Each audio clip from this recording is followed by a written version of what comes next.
Jordan Pickford's been talking about the fact that everyone hates you when you're an England player, and he's conflating guys who've played the game with guys who are fans.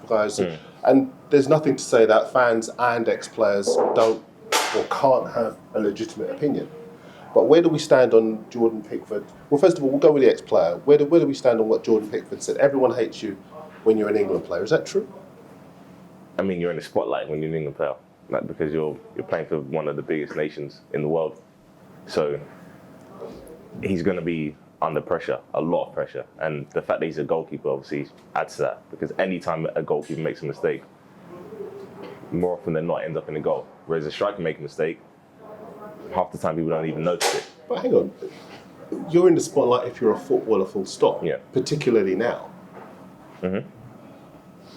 That is how it is. You know, this is what this industry is like at the moment. That, you know, social media obviously plays a big part in society anyway, and football is a huge part of society. In fact, football often shapes society. But that doesn't mean that people should just be allowed to criticize people kind of just willy-nilly, like beyond, you know, a certain line sometimes.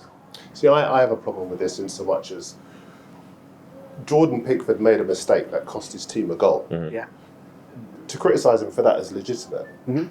So are we wrong to do that? Are we not allowed to have an opinion? Because I know when I've covered England or covered any football team, it's never personal, ever.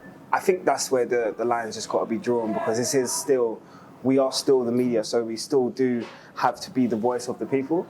And so, do I feel like there's heightened scrutiny because of social media? I do agree with that, and I do believe that sometimes, especially with that thin line with social media, people can take it way too far. But if you're talking about just your performances, you are the number one goalkeeper for England. You are technically, especially in an elite position like that, where there's only one person in that position, you have to be under high scrutiny, because you're basically saying you're the best goalkeeper that we have available. So as far as I'm concerned, your standard has to be raised, because there are hundreds, if not thousands, of goalkeepers knocking on the door that would love to be England's number one.